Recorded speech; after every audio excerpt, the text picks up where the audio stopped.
kira media ini masih muda-muda ya. Jadi ada hal-hal yang kalau orang tua bicara yang muda-muda, yang muda-muda, anak-anak biasanya tunggu di luar, kan begitu kan?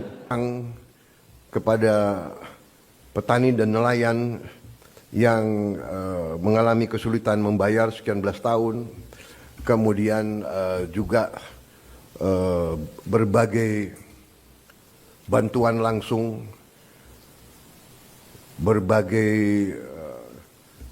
bantuan mengurangi kewajiban-kewajiban terutama rakyat yang di golongan yang paling bawah dan paling lemah.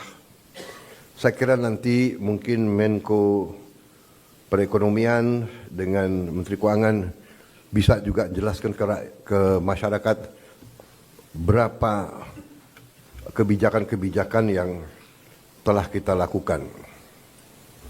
Kita juga dalam waktu dekat kita juga akan mewajibkan semua perusahaan yang menerima kredit dari bank pemerintah harus menempatkan hasil penjualan ekspornya di bank di Indonesia. Saya kira ini hanya wajar, ini masuk akal. Mereka berusaha dengan dana yang bersumber dari rakyat Indonesia.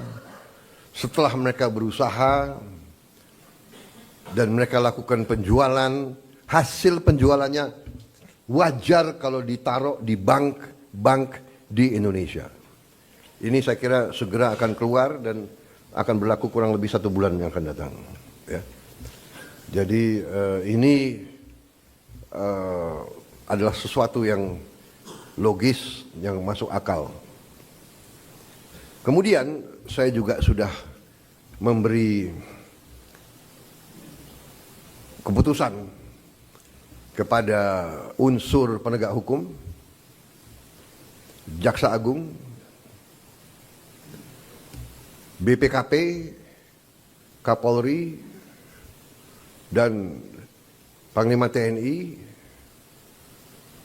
untuk menegakkan hukum dan aturan khususnya bagi perusahaan-perusahaan yang melanggar ketentuan-ketentuan pertanahan dan hutan. Ketentuan-ketentuan kita harus dipatuhi. Tidak ada yang memiliki perlakuan khusus.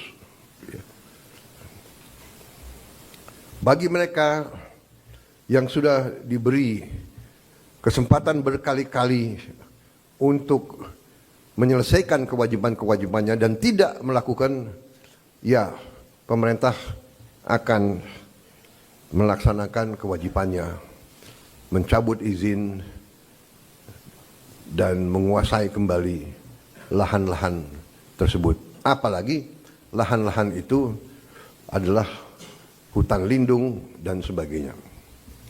Jadi ini juga langkah yang akan kita laksanakan. Saudara-saudara sekalian, saya juga sangat berterima kasih kepada banyak jajaran. Baru hari Senin kemarin saya mendapat kehormatan meresmikan 37 proyek strategis ketenaga listrikan nasional, mencakup 26 pembangkit listrik dengan kapasitas total 3,2 gigawatt serta 11 jaringan transmisi dan gardu induk di 18 provinsi.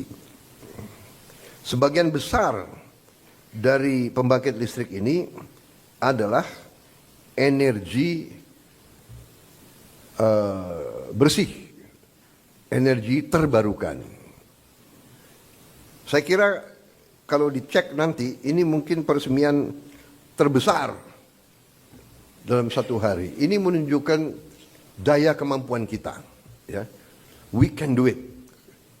Dan ini saya harus sampaikan bahwa ini hasil kerja keras pemerintah-pemerintah sebelum pemerintah kita.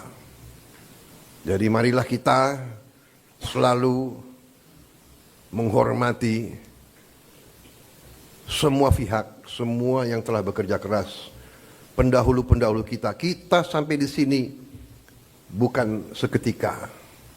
Kita sampai di sini karena perjalanan jauh.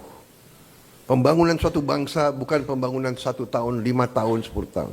Pembangunan suatu bangsa adalah puluhan tahun. Apa yang dirintis Bung Karno, kita nikmati sekarang. Apa yang diteruskan oleh Pak Harto, kita teruskan, kita nikmati sekarang.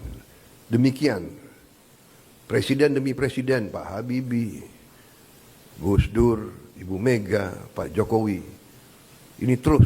Jadi, contohnya saya baru 3 bulan menjabat, saya sudah resmikan proyek yang dilaksanakan mulai 2015, bayangkan. Jadi inilah yang saya minta menjadi alur bernegara kita. Kita ini melanjutkan suatu long march, perjalanan jauh. Estafet demi estafet kita terima.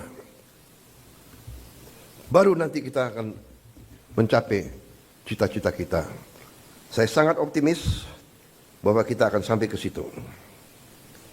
Saudara-saudara, sementara itu yang saya sampaikan, teman-teman media saya kira cukup banyak bahan ya.